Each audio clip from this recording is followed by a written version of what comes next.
بسم اللہ الرحمن الرحیم۔ پرورش کے لیے حضرت حلیمہ رضی اللہ تعالی عنہ کے انتخاب میں راز ہے۔ جب حضرت حلیمہ رضی اللہ تعالی عنہ مکہ مکرمہ میں آئیں تو انہیں اور تو کوئی بچہ نہیں ملا۔ پتہ چلا کہ صرف ایک ہی بچہ ہے جو باقی رہ گیا ہے۔ جس نے ایک عبادت کرنی تھی وہ ایک ہی رہ گیا ہے۔ جس نے ایک قرآن کی طرف بلانا تھا وہ ایک ہی رہ گیا ہے۔ جس نے ایک شریعت کی طرف بلانا تھا وہ ایک اللہ کو ماننے والا ایک ہی رہ گیا ہے۔ اب حضرت حلیمہ رضی اللہ تعالی عنہ کے پاس اور کوئی چارہ نہیں تھا۔ ان کے دل میں یہ بات آئی کہ میں دیکھوں تو صحیح یہ بچہ کیسا ہے۔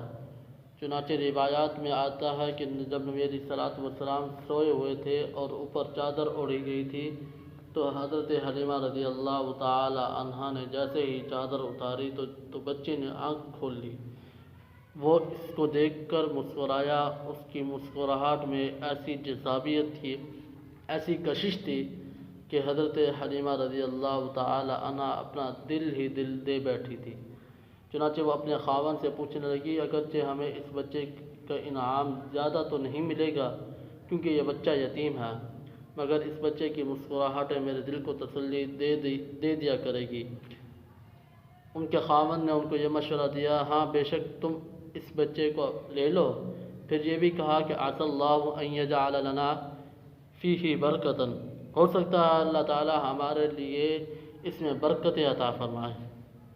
علماء کرام نے یہاں پر ایک نقطہ لکھا ہے، 10 عورتوں میں سے 9 عورتیں آئیں۔ ان کی نظر صرف اور صرف اسباب پر تھی، ان کی نظر لوگوں پر تھی، ان کے والدین ہمیں انعام دیں گے۔ میں حضرت حلیمہ رضی اللہ تعالی عنہ پر قربان جاؤں ایسی تھی کہ جس کے خاوند کی نظر اللہ کی بھیجی ہوئی برکت پر تھی، کیونکہ اس نے یہی الفاظ کہے، عسى الله ان يجعل لنا فيه برکۃ، ہو سکتا ہے اللہ تعالیٰ ہمارے لیے اس میں برکت عطا فرمائے۔ انہوں نے لکھا ہے کہ اللہ تعالیٰ نے حلیمہ رضی اللہ تعالی عنہ کا انتخاب اس لیے کیا کہ ایک تو وہ حلم والی تھی، ان کی طبیعت میں حلم تھا۔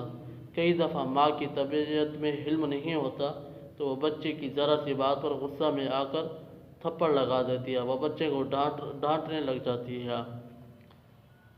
اور یہ تو اللہ کے محبوب کی پرورش ہونی تھی، لہذا اللہ رب العزت نے ایسی عورت کو پسند کیا جس کا ظرف بھی بڑا تھا، جس کا حوصلہ بھی بڑا تھا، جلدی غصے میں نہیں آتی تھی، وہ حلم والی تھی، جس کی وجہ سے اس کا نام حلیمہ رضی اللہ تعالی عنہ پڑ چکا تھا۔ دوسری بات یہ کہ ان کی نظر مخلوق پر نہیں تھی بلکہ ان کی نظر اللہ رب العزت کی ذات پر تھی۔